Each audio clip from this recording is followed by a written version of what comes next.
Hello friends. आज फिर से आप लोगों का इस स्मार्ट सिटी यूट्यूब चैनल में स्वागत है।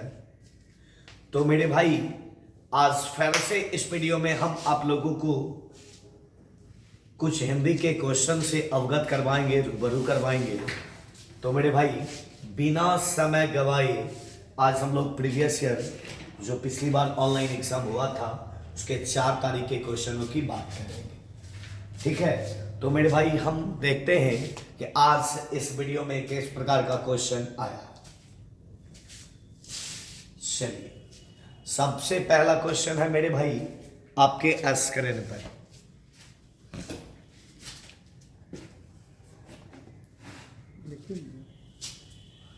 कह रहा है मेरे दोस्त कि निम्नलिखित में से कौन सा लेखन कौशल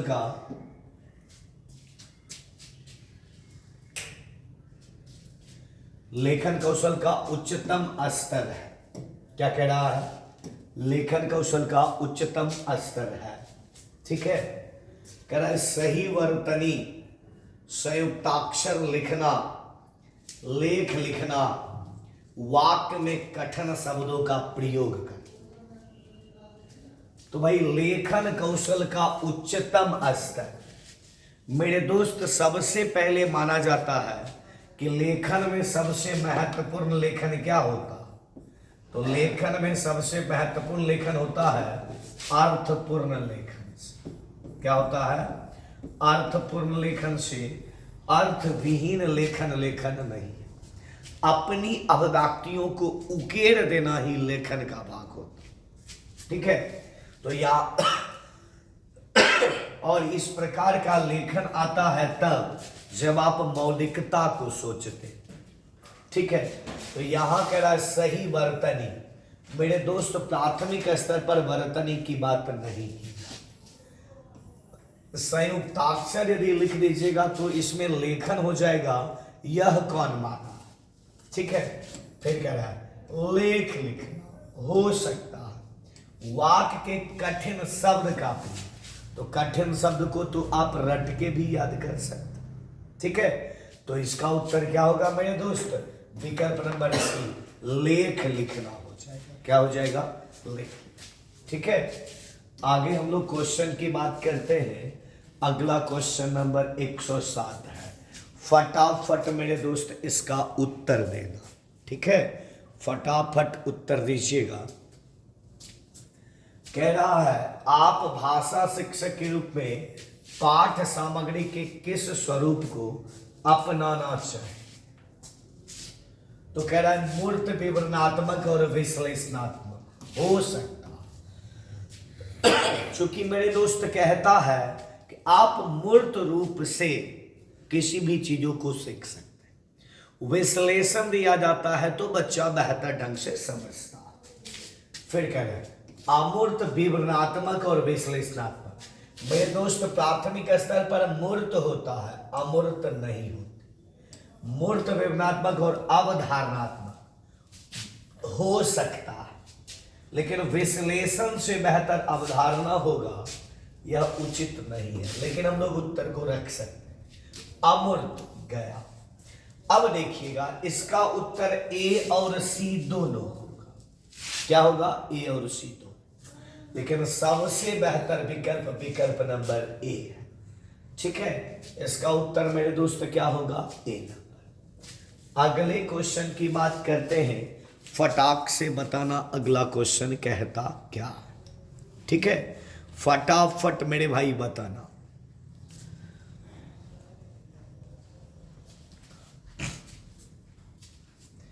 कह रहा है कि पियाजे के अनुसार भाषा अर्जन की प्रक्रिया है साहचर्यजन, सुमेलन, सामाजिक, युक्ति से। क्या होगा? युक्ति से। ठीक है, पियाजे ने कहा था कि भाषा जो अर्जित होती है वह क्या है? युक्ति से। ठीक है, चलिए आगे क्वेश्चन की बात करते हैं मेरे भाई। 109 नंबर क्वेश्चन क्या कहता है?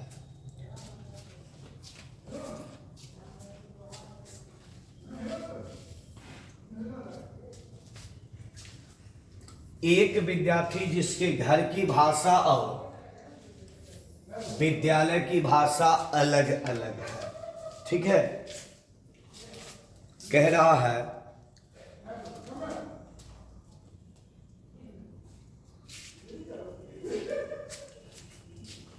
अलग अलग है, आप एक संसाधन के रूप में उसकी कैसे मदद करेंगे, ठीक है, मदद कर सकते हैं क्या, आप उसे कैसे मदद कर सकते हैं,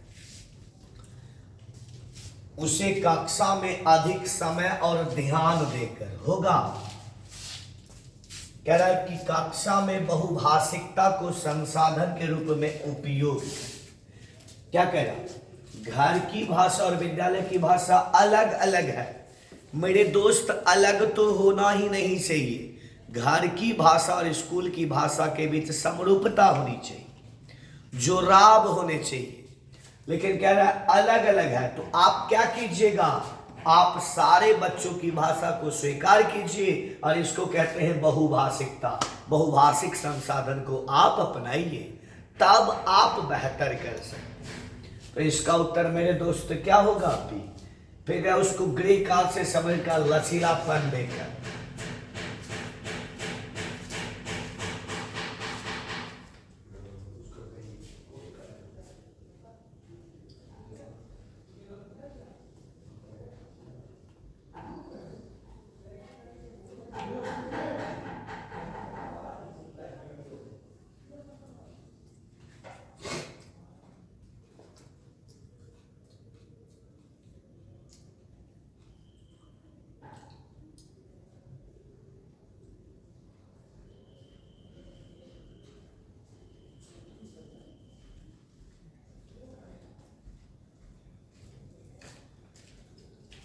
देखिएगा मेरे भाई, कह रहा उसको गृह कार्य से संबंधित कार्य में लचीलापन देकर, फिर कह रहा है कि कक्षा में उसकी मातृभाषा में शिक्षण कराकर। सबसे बेहतर विकल्प कौन होगा, बी।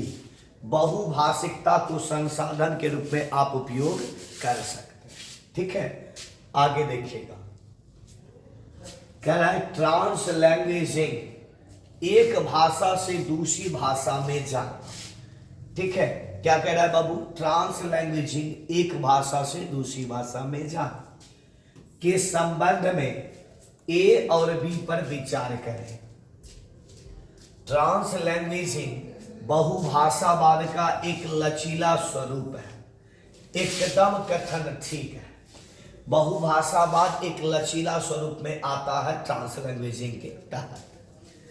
ट्रांस लैंग्वेजिंग संप्रेषण दक्षता को संवर्धन, संवर्धन का मतलब होता है बाबू आगे बढ़ा, ठीक है, तो आगे बढ़ा सकता, ठीक है।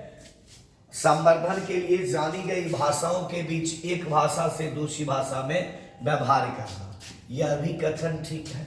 तो इसका विकल्प मेरे दोस्त क्या होगा, ए और बी दोनों कथन सही, ठीक है। चलिए आगे की बात हम लोग करते हैं 111 नंबर, समग्र भाषा उपागम में। क्या कह रहा है, समग्र पूरे भाषा उपागम, भाषा अधिगम के लिए एक उपकरण के रूप में क्या प्रयोग किया जाता, ठीक है। तो यहां पर आएगा समग्र भाषा की बात, तो न क्रिया होगा, न कविता होगा, न खिलौना, क्या होगा बाबू, साहित्य। उसकी पूरे समूचे भाषा की यदि बात करें तो वह हमारे साहित्य के अंदर आता, ठीक है। तो इसका उत्तर मेरे दोस्त क्या होगा, विकल्प नंबर बी। क्लियर। आगे की बात करते हैं, कुल भौतिक क्रिया TPR, TRP आया है लेकिन इसमें TPR होता है, क्या होता है, TPR। और यह जो बाबू है यह शिक्षक केंद्रित होता है, क्या होता है, शिक्षक केंद्रित होता, ठीक है, शिक्षक केंद्रित, शिक्षक के हिसाब से यह चलता। तो इसमें उत्तर क्या होगा, ए। क्या करना है, कब करना है, इसका निर्णय बाबू शिक्षक करता है, ठीक है। आगे की बात करते हैं, राष्ट्रीय पाठचर्या रूपरेखा 2005 के आधार पर पठन कौशल से क्या तात्पर्य? पठन कौशल शुद्ध उच्चारण करना, अक्षर को पढ़ना, कठिन वाक्य को पढ़ना, समझ के साथ पढ़ना, अर्थपूर्ण पढ़ना ही पठन का भाग कहलाता है। ठीक है, आगे की बात करते हैं। भाषा की पाठ्य पुस्तक का शैक्षिक पक्ष क्या है? पाठ्य पुस्तक का शैक्षिक, पुस्तक के लिए वर्तनी, पुस्तक में चित्र का स्थान, विषय वस्तु का चयन, वर्तनी एवं चित्र सज्जा के साथ होगा नहीं। क्या होगा बाबू? विषय वस्तु का चयन। जैसे देखिए पाठ्य पुस्तक, 2-3 चीज याद रखना पाठ्य पुस्तक में। पाठ्य पुस्तक को मेरे दोस्त बनाने के समय क्या क्या ध्यान रखना है वो देखिए।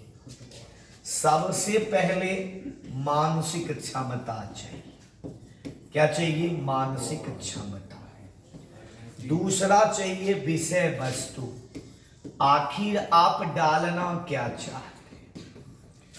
तीसरा आप देखिए बच्चों की रुचि, ठीक है, और फिर देखिए बच्चों का स्तर, बच्चों के सामाजिक सांस्कृतिक स्तर। तो इस प्रकार के चीजों को आप डालिए। एक क्वेश्चन ऑफलाइन में पूछा जाता था कि पाठ्य पुस्तक का पृष्ठ महत्वपूर्ण है कि डाला जाने वाला प्रकरण, तो उसका उत्तर होता है डाला जाने वाला प्रकरण।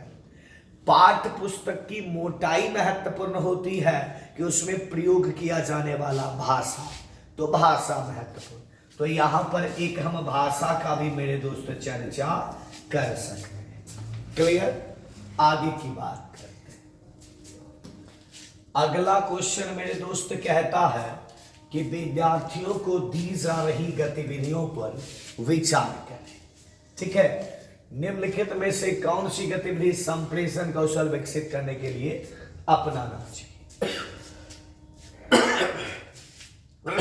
सबसे पहले मेरे दोस्तों सुन लेना, भाषा की यदि विकास हो तो कभी भी रिक्त स्थान वाला उत्तर नहीं होगा, न बहुविकल्पीय। जब भी होगा तो लघु उत्तरीय, वर्णनात्मक, दीर्घ उत्तरीय। अब उसमें आपको करना क्या है कि किस प्रकार का प्रश्न है, तो रिक्त स्थान वाले को काट दीजिए। कि वह एक अभिनेता कौन है? अजय देवगन है, कौन है? फलना है, चिलना है। सप्ताहांत पर मैं सुबह डैश जा रहा हूं, घर जा रहा हूं, ससुराल जा रहा हूं, स्कूल जा रहा हूं, विद्यालय जा रहा हूं, पिकनिक मनाने जा रहा हूं। ठीक है, और कितने बजे तक? 5 बजे तक डैश वापस आऊंगा, घर आऊंगा, फलना जाऊंगा, चिलना जाऊंगा, दिस दैट वगैरह वगैरह। तो इसमें सीमित है। अब देखिए, अपने मित्र से पूछे कि वह सप्ताहांत में कहां जाना पसंद करता है और क्या। कहां जाना पसंद करता है तो शिमला, गोवा, दार्जिलिंग, विशाखापट्टनम, जहां मन होगा वहां लिख दे। लेकिन कह रहा है क्यों जाना चाहता है, तो खूबसूरत बनने के लिए जाना चाहता है। गर्मी का एहसास होता है, वहां गर्मियां नहीं लगती है। ठीक है, इसलिए जाना चाहता है। बहुत ढेर सारी वजह। अपने सहपाठी से उन 2 बिंदुओं के बारे में पूछे जिनका ध्यान वे समूह चर्चा के समय रखते। अब देखो, केवल 3 नहीं है, तो उसके साथ साथ अब आप कहना कि सटीक कौन, तो 3 के साथ 4 है। तो है विकल्प में 3 के साथ 4, तो मेरे दोस्त 3 के साथ तो 4 हो जाएगा आपका। ठीक है, आगे की बात करते हैं। अगला बताइएगा फटाक से। ठीक है, स्टीफन क्रैसन लगातार 3 दिनों से आ रहा। कौन सी अवचेतन प्रक्रिया है? ठीक है, कौन सी अवचेतन प्रक्रिया है बाबू?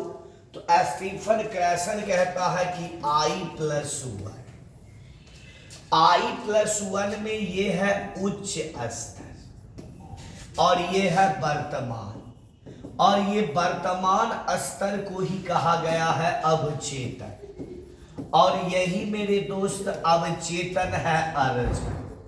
तो इसका उत्तर मेरे भाई क्या होगा? विकल्प नंबर बी हो जाएगा, अर्जुन का। कौन होगा? अर्जुन। ठीक है, आगे की बात करते हैं। वाइगॉस्की के अनुसार जो बच्चे डैश का व्यापक उपयोग करते हैं वे अन्य बच्चों की तुलना में जटिल कार्य को अधिक प्रभावी ढंग से सीखते हैं। अब सुनिए, तो आप अपने भाषा का प्रयोग कीजिएगा तब आप बेहतर कीजिएगा, अन्यथा आप बेहतर कर ही नहीं सकते। तो आंतरिक भाषण तो होगा नहीं, क्योंकि आंतरिक भाषण भी होता है वाइगॉस्की। लेकिन सुनना, यदि बच्चे पर्सनल से बात करते हैं और दूसरा लोग सुनता है तो उसे निज वाक्य, अंतःवाक्य, व्यक्तिगत वार्ता, स्वनियम।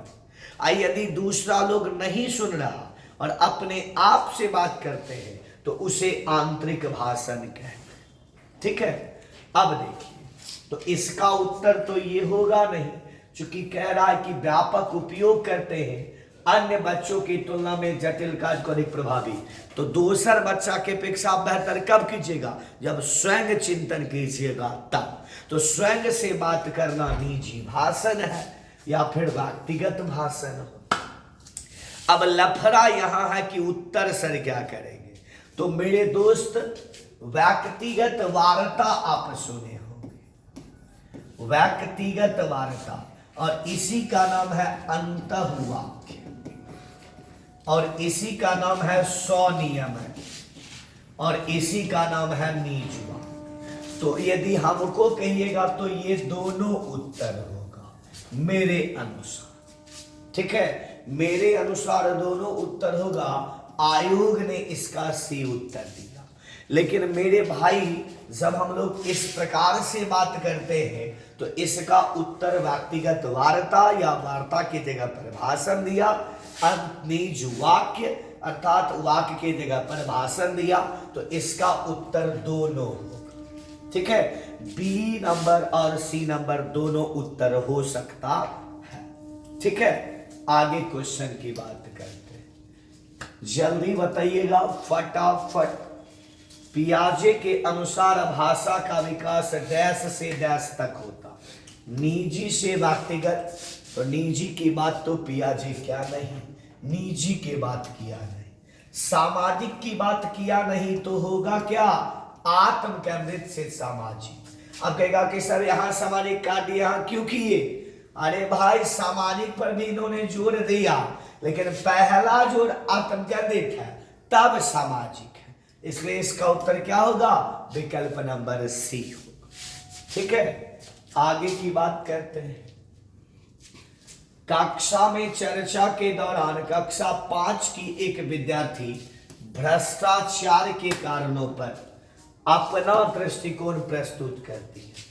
कोई प्रकरण है और अपना दृष्टिकोण दे रही है। इस दौरान ना तो वह दूसरों के विचारों से सहमति प्रकट, दूसरों से राय नहीं ले रही है, ठीक है, और ना ही वह दूसरों के नजरिए से विषय वस्तु, तो अपना नजरिया, पर्सनल, व्यक्तिगत, ठीक है, देखने की कोशिश कर रही है। पियाजे के अनुसार किस प्रकार के भाषण में शामिल है? तो आत्मकेंद्रित। मतलब बच्चा यह सोच रहा है कि हम जो कर रहे हैं वह हम करेंगे, दूसरे लोग का सहयोग हमको नहीं चाहिए। तो इसका उत्तर मेरे दोस्त क्या होगा? विकल्प नंबर ए होगा। ठीक है, चूंकि सामाजिक का चर्चा किया नहीं पियाजे, नीच का नहीं किया, व्यक्तिगत वार्ता का नहीं किया, तो क्या क्या? आत्म केंद्रित चिंतन या अहम केंद्रित भाषा। ठीक है, आगे की बात करते हैं। जीन पियाजे के सिद्धांत के अनुसार विद्यार्थी को व्याकरणिक संरचनाओं को समझने के लिए भाषा शिक्षक को क्या करना चाहिए? समृद्ध लिखित सामग्री प्रदान करें और विद्यार्थी को विभिन्न संरचनाओं की खोज करें। हो सकता है चूंकि पियाजे ने खोज पर जोर दिया है, विद्यार्थी को अधिक से अधिक व्याकरणिक अभ्यास, व्याकरण की बात एमसीएफ नहीं कहता है, विद्यार्थी को पुस्तक से संरचना याद करना नहीं चर्चा किया गया। विद्यार्थी के विभिन्न संरचनाओं पर कोई प्रदत्त कार्य है तो विभिन्न संरचना पर कोई प्रदत्त का है। अब कोई में क्या दीजिएगा, तो ऐसा सामग्री प्रदान कीजिए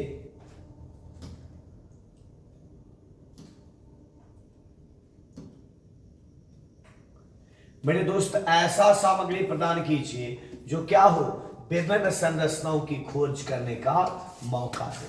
क्योंकि पियाजे ने कहा था कि बच्चे खोज से सीखते हैं, अन्वेषण से सीखते हैं। ठीक है, आगे की बात। तो चलिए इस वीडियो में आज हम लोग इतना ही देखते हैं। ठीक है, शेष की चर्चा हम लोग कल करेंगे। और जाते जाते मेरे भाई यही कहा जाएगा कि यदि आप नए होंगे इस चैनल पर तो लाइक करें, सब्सक्राइब करें और अपने दोस्तों में शेयर जबरदस्त करें। ठीक है, तो फिर मिलते हैं अगले वीडियो के साथ, तब तक के लिए धन्यवाद।